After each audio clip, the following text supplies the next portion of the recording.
The Why Golf podcast is brought to you by Skyscanner, the ultimate travel hack that searches billions of prices on flights, hotels and cars, so you can feel confident you'll always find an amazing deal. Hello, I'm Di Stewart and welcome to Why Golf, presented by Skyscanner. I am super happy to be here at Woburn for the G4D Open, which is the major for golfers with disabilities. I've just had the most incredible chat with Joakim Bjorkman. He's won 35 times. He is a world champion and his story is so interesting, overcoming adversity, and he's here to play in this major championship.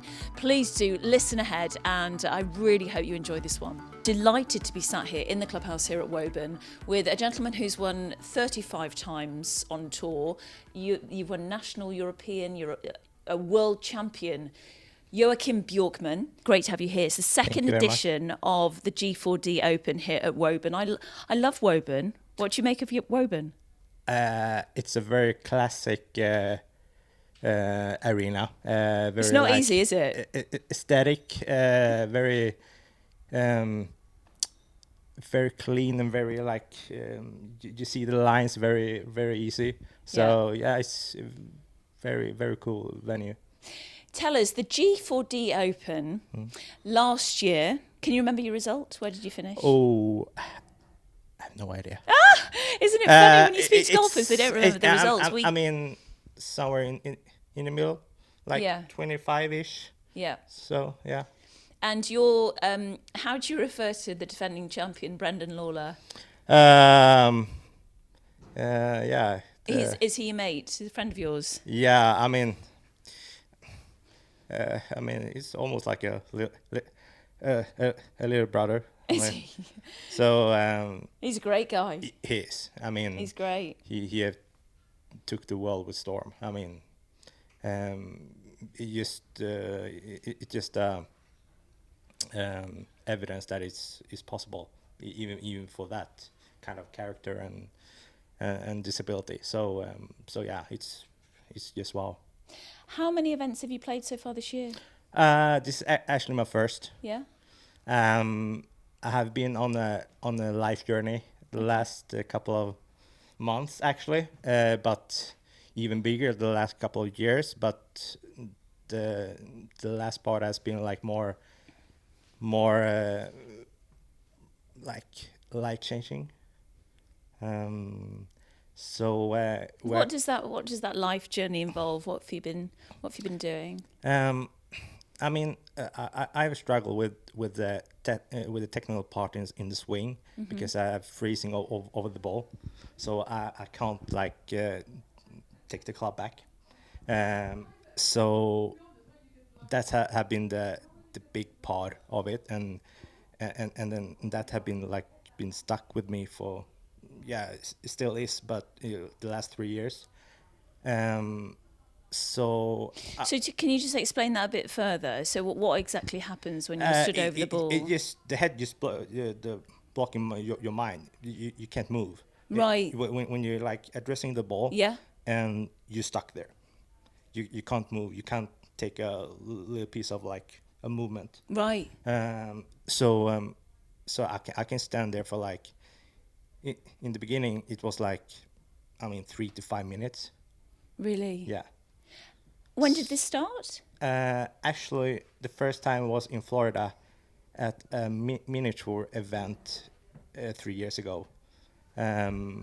So I remember the warming up was okay. Yeah. The first tee shot was, but the second one, wow, I couldn't move. I was just standing there right in the middle of fairway. It felt like 5 minutes. Yeah, felt like a long time. Yeah. And then from there, it was okay, it's, yeah. I can't imagine, the emotions that you were going through when you were stood over the ball. Yeah. I mean, can you remember what you were thinking? I just want to get out of here. Yeah. Escape, run away. I just, it doesn't care if the ball moves 1 inch or a couple of yards. I just want to have a movement. So you can take the next step. Yeah. And next one. So that was my mind at that moment. So And have you've spoken to people about this? Do you know anyone that's experienced this? yeah, I mean, we have another Swedish professional golfer, Robert Karlsson, who had the same thing, and I've been in touch with him and told him what I experienced. But I don't think we have the exactly same way, the same exactly freezing movement. So it was still there. Yeah. So actually, I came to a point in December now. I mean, it was a lot of things who like comes to a point there you have to do something right now. Yeah. And that includes the technical part and life in general. So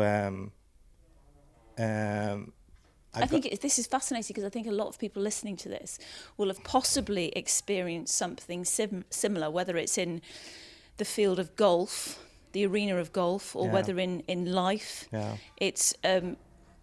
It's a behaviour that happens because of it's coming from somewhere. Is it coming from a place of possible fear or just the unknown future ahead of you? Have you sort of dissected that a little bit? So January 4th, I got in contact with Torsten Hansson, who is a mental coach for Henrik Stenson. So I was actually first in contact with Henrik himself, and then him referred me to Torsten. So we have worked now from 4th of January. 4th of January with Torsten. Yeah. Yeah. So so that's Henrik's mental coach. Yeah.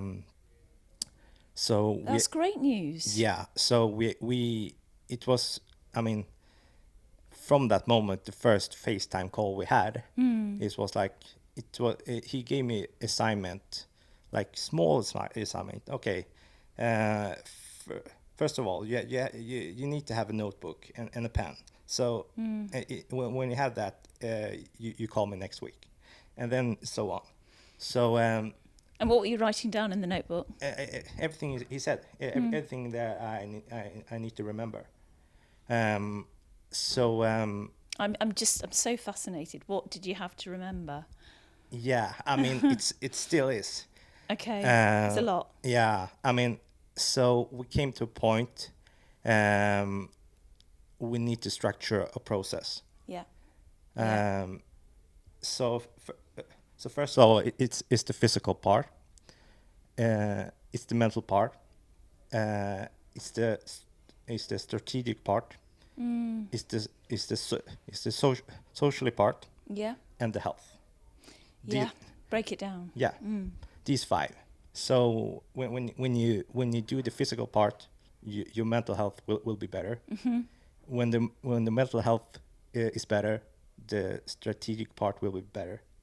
So you see the red line here. Yeah. So and when the strategic part is good, your social life will be better.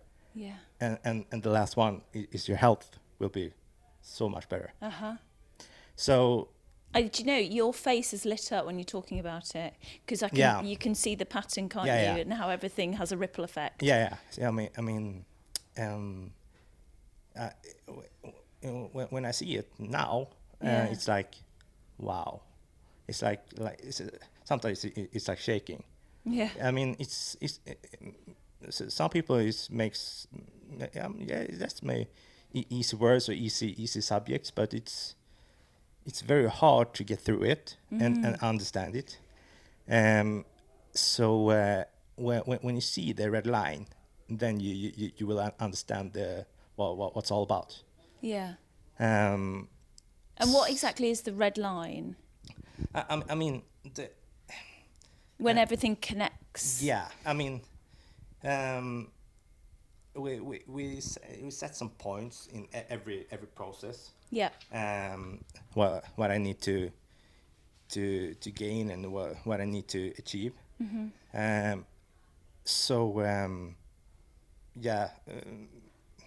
Is it building day on day? Yeah. And the small wins, the small margins all the time, Yeah. and kind of banking those. And you've got to applaud yourself in life because no one else does. No. Remind yourself what you've achieved. Yeah, I mean, it's you need to take this moment when you're right now, because I mean it's so important to take the opportunity you have right now in this moment. You never know what happens tomorrow. You never know what's like next week or something like that.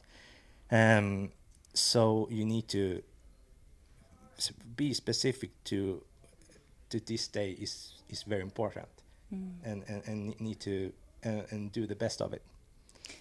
So how are you feeling right now about golf? So 4th of January has been a journey over the last few months. Yeah. We're now, beginning of May. Do you feel like you will feel different on the golf course this week? I think so, but it's a very long way left. Yeah. So I'm not sitting down and feel like, okay, I'm done here. A box But tick, done. Yeah, no. It's like it's very much like a live document. So you need to keep it up every day. But for this week, I will get into this tournament with a total different mind, different health. The body feels good, and then we will see on the course how the technical part will do. Yeah. I think it's really inspirational to everybody listening that you have to put in. It's a process. Yeah. You have to put in a lot of hard work Yeah. and management of your lifestyle Yeah. to get to a certain point, and it's not a smooth journey. No. And there's a lot of digging deep, isn't there? Yeah, I mean it's I mean.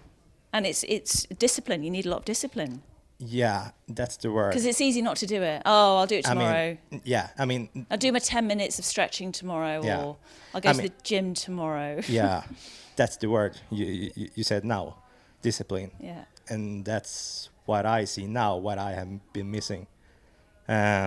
Because before I was like jumping head first and see what happens.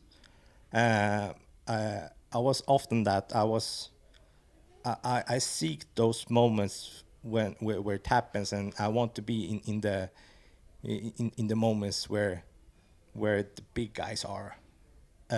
So right there I was jumping head first and see what happens, because that's the way I did it before. I was jumping in every possible situation, just to see what happens. Yeah.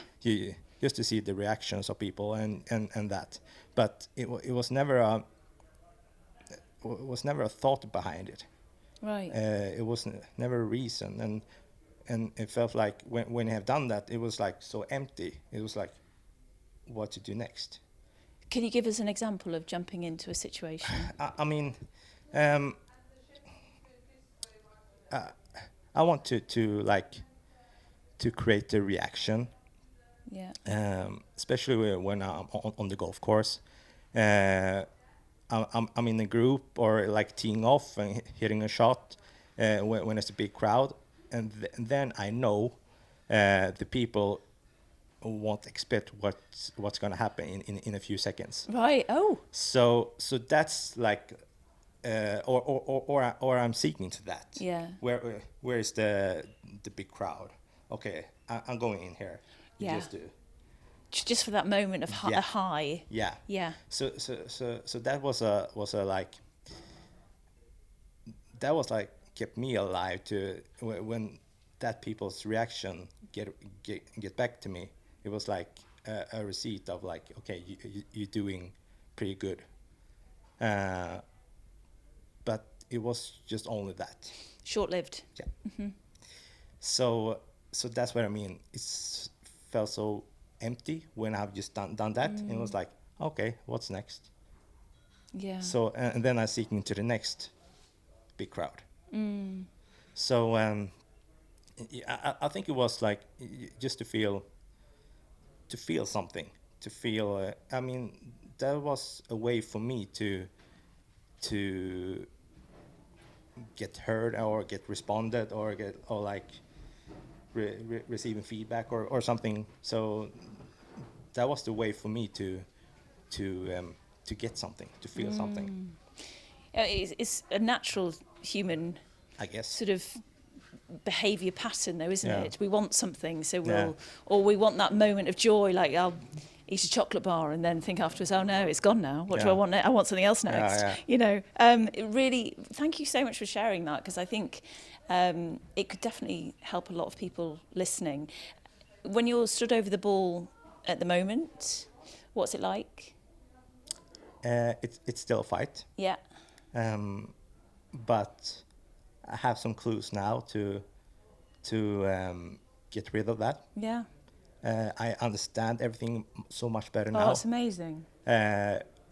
So right now it's just for me to I mean, Go through your process. yeah, I mean, and just go in there and take charge of your mind. I mean, that's the whole thing we do of the five process. I have a little circle on my board at home. It's like the whole thing about why we're doing this is to take charge of your mind. Yeah. So And be kind to your mind as well. yeah. I mean, you need to put yourself on the first line, to make your own decisions of what you're doing or own the situation. Yeah. So that's what I feel about the technical part and the swing part. Yeah. So I need to just take charge and just go for it. Definitely. Oh my goodness. Go Yeah. for it this week. Yeah. Amazing. Amazing what you're doing. And stick to the process. Yeah, I love that. Working with your mind, not against it, because often when we resist things, then they persist. Yeah. But it's allowing that resistance to be there and accepting it. Yeah. And accepting this is the position I'm in right now. Yeah. And this is how I'm going to grow. Because it's so easy to just get frustrated, and then the body will seize up even more. Yeah. So we can't wait to see that journey progress, and you're doing it brilliantly. It's amazing. Yeah, I mean, it's like it's so like heartwarming. It's like you're feeling like warm and like cozy. But I mean, I just feel I'm on the right track. Great, that's So- really great. And Robert Colson, he's obviously a mate of yours. Yeah. I met him a few times Yeah. in the Scandinavian tournaments. Yeah. Good stuff. Well, here at Woburn this week, I want to take you back to when you first started golf. How old are you now? 33. I love it. We all forget already. I'd like to forget my age actually many times. I used to like go with the year. Yeah. Like 90, born 90. Okay. Oh, okay. There we That's go. it, yeah. So you're 30. When's your birthday? July 6th. Oh, it's coming up. Up. Happy 34th. And when did you start playing golf? When? Yes. When I was 12. Summer 2002. Because 2 years before, I watched at home when Tiger won the Open with 15 shots at St. Andrews. So I Just the 15. Yeah. Yeah. I mean, that was the same mind when I get into golf. I want to win everything I'm in. I want to like win with 15, 20, 30 shots. Really? Yeah. So that was my mind, to like crush The field. Yeah, and everyone else, and crush the, I mean, expectation of what people think and everything. So that was the way for me to like be better. Yeah. Yeah. Wow. What's your biggest victory, biggest margin been? Can you remember? Something like Tiger, 15 shots? Some European Championship in '06 was like 11. Oh, ridiculous. Walking down the 18th with I think I was 10-shot lead. I think I was 6 back, and took that 6 and won by 11. Stop it. So That felt pretty good. That is one I can remember now. I think it had been like 8, 5, 6, 7, 10 sometimes. Oh, I love it. I wish I could say that. No. So. I was once 5 up after 9 holes and I lost on the 18th. Yeah, it still scarred me. It's still there. It's still there, Joakim. It really is. So you started golf at 16. Sorry, 12. You started golf at 12, the age of 12. Yeah, so I got that in my mind when Tiger won. And then I saw an ad like the spring 2002. It wasn't like golf school for kids or for young people. So I was like raising up my hand, and I was like, I want to do this. Yeah. So I signed up on that. So it was a camp for 1 week or 2 weeks. So from scratch, from that week, I think it was week 32, 2002. It took me 4 months to get 15 in handicap. Really? I did read a quote Yeah. that your mum or your dad would drop you off at the golf club early in the morning and pick you up at 10 o'clock at night? Yep. So you were just there hitting balls all day? Yeah, I mean, short game. Short game? Yeah, mostly. Short game, that was where you make your money, isn't it? So, I mean, they... Wow. Yeah. Nick Faldo did the same. Yeah. He was dropped off with cheese and pickle sandwiches. What sandwiches did you eat? Nothing. Nothing? Come on. Just water. No, stop. Yeah, that's true. Serious? Yeah. Maybe some fruit. I don't know. Oh, okay. I love the clean living. Yeah. Oh, wow. Yeah. I mean, they drop off like 7 or 8 in the morning before they go to work. Yeah. So this time was like in summer holiday. So I got like 9 or 10 weeks of holiday.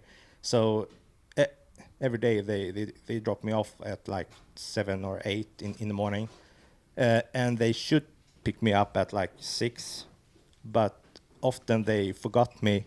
It was like, It's what parents do. so I in that moment I had no phone. I mean, back then I had nothing. So I was okay. I was shipping and putting around here until they come. So Well, you weren't frustrated because No. some children be like, oh, my mum and dad haven't turned up, I'm going to be in a mood with them. But you liked that extra couple of hours. Yeah, I mean, so I was there. It was until pitch dark. So they couldn't even see me when they come there. Hilarious. So yeah, so I didn't come. I'm here. I want to go home. Yeah. I didn't complain at all. So that's awesome. I mean, if you take it back further back in life, I mean, the golf course was my free zone of everything. It was to like when you get there, you can like relax and disconnect everything what's happening in the world. So I didn't Pure mind that. escapism. Exactly. Yeah. So that was exactly what I felt when my parents like was late. I was like, you can come back tomorrow. I will find a chair or something to sleep. I mean, it was like that. That's so brilliant. I just hope lots of children are listening to this with their parents. Yeah. Because it will inspire them to go down to the golf course and just keep working on their short game, especially. Yeah, I mean, I thought it was so much fun. Yeah, so you can create your own games. Exactly. Was anyone there with you? Any other junior members? No, I was more. We had the junior training and practice, but for like 1 hour for 2 or 3 days a week. But rather than that, I was you just alone. happy to just be with golf. Absolutely. Amazing. Yeah. Can you tell us a little bit about your disability and when things started to, when you were aware of something? Yeah. I have a disability of short stature, and my diagnosis is achondroplasia. So that comes with birth. Right. So I got this diagnosis right away, but I didn't realize that until, I don't know, like preschool, when you're like 6 or 7. Yeah. When you got friends and classmates and everything, and then I start to realize why everyone is watching me. It's like, why? It's like from every corner. Right. So that was like a scratching moment in my head. It was like, why? Yeah. So it was like that every day, and then I like asked my mother. It was like, well, why people like why are them staring at me or watching me? So there I come down to earth, and I was like, and she told me, you have short stature and achondroplasia, and you are gonna be like this. This is your length. Yeah. Yeah. And how did you react to that at such a young age? Confusing. Yeah. It was like very much of trying to understand, but I couldn't get there because Lots to process. Yeah. At such a young age. So I mean, every eyes I got, it was like I stored in my body, in my mind, just to keep it in myself, and you got that. I mean, every day and every second. So it's a very, very, very much a process. But that was a way for me to like swallow it and just go through. But that's really, really interesting, because our cells have memories, don't they? So, from such young, you will have remembered all those looks that you had at school and all those times when you felt. Did you feel that you weren't part of the big school environment, or did you feel integrated? Do you have lots of friends? I did. Great. So that's when I'm thinking about it now. I mean, I was very fortunate to have that so much close friends. Support. Yeah. So, but when you were outside that, and when you were with the like strange people or another people, I don't know, it was like very hard situations. So I mean, I kept those eyes every day. So I hold that for like 10, 11 years until I got a panic attack when I was 17. Just out of nowhere. Yeah, because of all of this, like, trapped emotion. Yeah. So the storage memory was full. You say that. It was gonna go. So the body reacts that way. So I remember I was walking from my room at home to the kitchen, and when I just come around the corner to the kitchen, I just my eyes went black, and I fell down and start shaking. So that was all the emotions and reaction I got for like 10, 11 years. So really difficult. yeah. What happened after that? So they took me to the emergency. Yeah. I was still shaking, and then the day after I was so empty. So when my parents Yeah. come in again, I was like, "Who are you?" I didn't even recognize them, my parents. Right. I was so drained and so empty. I didn't feel anything. You didn't feel it was like light or dark, hot and cold. It was so much. You are so empty. So I mean, Was that because of the release of Yeah. everything? so I mean, couple of days it was like, okay, when you're feeling this way now, you have a chance to restart your life. It's like to being reborn in a older age, a bit wiser. So I took that opportunity to understand, to plan or organize why people staring, why people comment, why people do stuff. So I had always in my mind, I was like 2 or 3 steps further than anyone else. Yeah. So I was like seeing the future, what's gonna happen in a few seconds. So I was already there.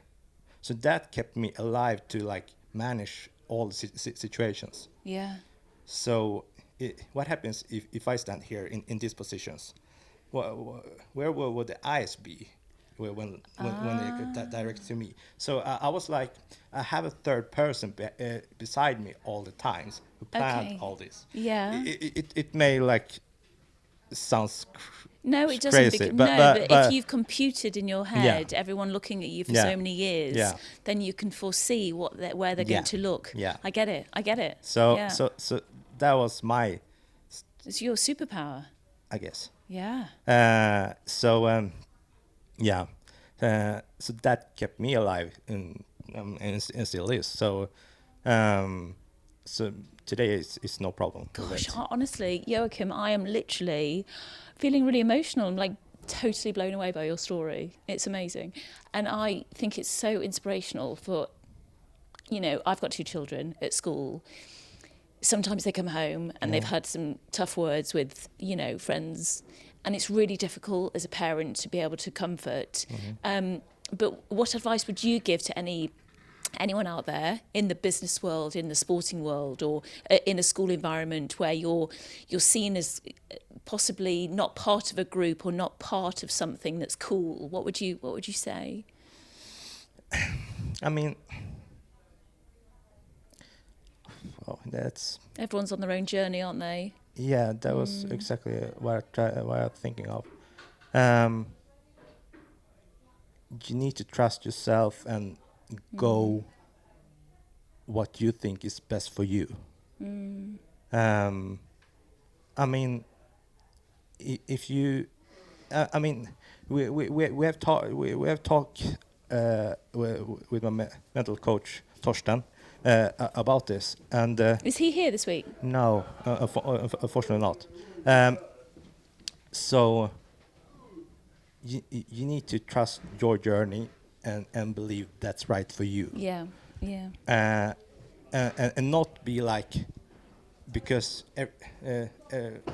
someone else going in another direction, or a group of people going in that direction, that doesn't need to be a direction for you. Yeah. So you need to resist that, and believe what's best for you.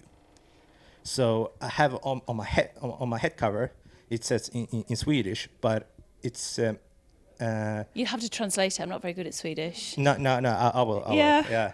It's the resist the pack animals. Is it? Yeah. Strength. So because we are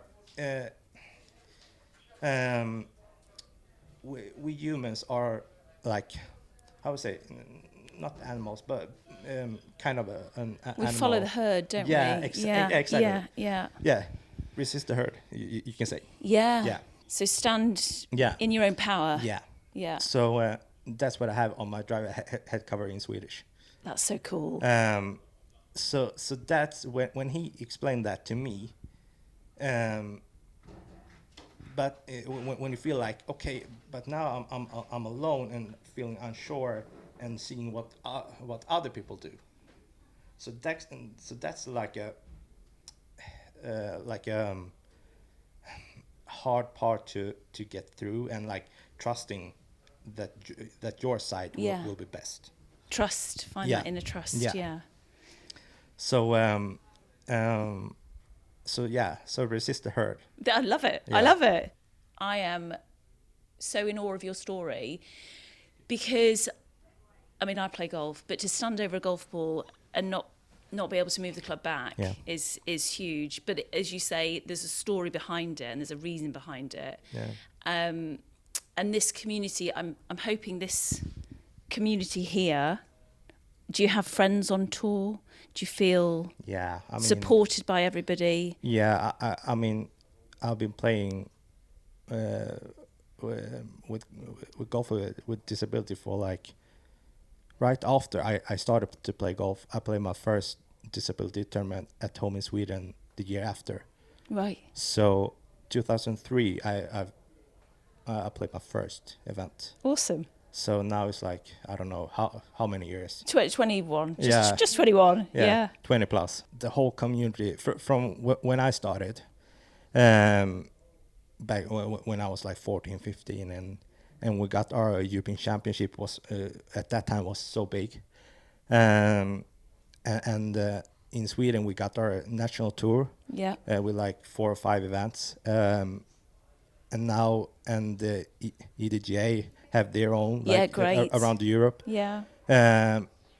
So that's what we had at that time in the mid 2000. To see what we are doing now, it's like pretty crazy. But I always had that in my mind to push the limit. I want us to be out there with the best guys. Yeah. I mean, even at 05, 06, 07 there, I wanted to have a world championship. I want to have a like almost a professional tour back then, to create the pathway for people who wants to go that path. When you go in that path, you create some idols on the way who can grow the game after as well. Yeah. So that's what we actually need to have some Brandon, to have some like Kip, to have some. I mean, in every different disability, to have that to be that star they are. Yeah. And that way will create a couple of golfers after them as well. So that's what I believe is the most effective and the best way to go. Role models. Yeah. Yeah. Because if you see it, you can be it, can't you? Yeah. Yeah. And do you feel that disability golf is growing? It's going in the right direction. Yeah. Absolutely. I mean, everything it takes time. Yeah. So when we are with the DP World Tour and now with the PGA Tour, the last couple of weeks there, I know Mike Brown. yeah. Yeah, we're speaking to him next week as well. Great. He's done well in America. Yeah. Great guy. Yeah, absolutely. I met him through the On Course Foundation, which right. we'll speak about, which rehabilitates injured servicemen and women through golf. Perfect guy to talk with. Yeah, exactly, because he's an amputee, isn't he? So yeah. So where we are now that's what I dreamt on when I started. So I will try to keep me alive. Yeah. To be here a couple of years more, because I had a goal. If we were in the Paralympics 28, I had back in my mind to like resign and say thank you for me. Oh, did you? Yeah. So I felt I feeling that I don't know how long my body can hold, or the head or whatever. So I put a a time to 2028 to maybe to step away. But now, unfortunately, the golf in Paralympics was a no-go. So next opportunity is 2032. You got to keep going. Yeah. Yeah, you've got to keep going. So How is the body anyway? It's pretty good. Excellent. Yeah. Good. So I have lost like 7 or 8 kilos in a couple of months. Oh wow! What's the secret? Torsten. Torsten. Yeah. He's amazing. Yeah. Where is he? I want to see him. I want to get in that gym with him. Yeah, absolutely. Yeah. What are you eating? What's breakfast? I mean, we have a 16-8 method of you have a eating window of 8 hours. Yes. And then you are going within 16 hours. 60. So you go to bed at what time? As you stop eating at what time? I'm trying to aiming for like 6. 6. Yeah. Yeah. And then I'd want to go to bed because I'd still want to eat. You see.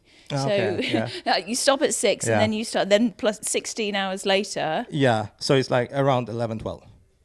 That's a long time. Do you feel hungry in the morning? No, because your body adjusts, doesn't it? Yeah. I mean, I think the body can do more, so much more than you think. Joakim, I love the name of this podcast, and it's the reason for this next question. Why golf? Why do you play? Why do you love it? Why do you, or sometimes not love it?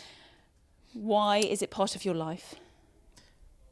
Why golf is to become the best player in the world. That's the why I signed me up in that week. Yeah. Because I remember straight away, many newspaper got me when a golfer like me took Sweden by storm, and I got so many questions about why do you play golf, or why are you doing this? It was like I want to be the best in the world. Yeah. I mean, and then back then. I was thinking of to like be Tiger, to be better than Tiger. It was that level. Wow. So that's the why. I don't think we've had a better why. Joakim, we have some clubhouse curveballs for you. I hope you'd like the catchy title. This is the first one. Yep. What is your favourite golf course to travel to in the world and to play? Ooh, that's favourite. I know it's that's a curveball. Yeah. I think about Augusta. Oh, because of the myth and the mystique and everything. You played Augusta? No. We'd like to play. We can just tell everyone. We're available for selection. Yeah, absolutely. Yeah, there is actually a media day the day after the Masters, so I'm sure we can get involved in that in some way. Where's the media application? Yeah, exactly. I know. Someone will send it to us. Yeah. Great. Good choice. Favourite hole at Augusta? Or favourite sort of a hole 12, that you want to play? Yeah. The par 3. Yeah. On in 1. Yeah. Good. I'll be in the back, in the bushes. When you're packing your bag to get ready for a round of golf, aside from your clubs, what is the one thing you never forget to put in there? The trigger point ball. Tell us about it. It's like a massage ball. Oh. It's a hard, so it can. Oh, it's for your bum. Yeah, exactly. Oh, they're brilliant, aren't they? That's the first. I was lying on a tennis ball this morning. Yeah. Yeah. It's just, it releases, doesn't it? Yeah. Good. And finally, what is your drink of choice on the 19th hole? I think I'll be a little bit grey there, so I go with water. Water, pure, great. So I'll have one of those. So right now it's like I've never been a like soda drinker or something else. I always go with water. And is this Torsten's influence? No. No, it's you. It's before. Good. So I've never been in like soda world with everything with the bubbles. So that's hard actually. Well, you make your own bubbles in life, don't you? You don't need bubbles. Yeah. Joakim, you've been amazing. Thank you so much for being on Why Golf. Thank you for having me. Thank you. Really wonderful story that will, I'm sure people will be really interested to listen to. Thank you, and good luck this week. We'll be watching. Thank you very much. And supporting. Thank you. Thanks.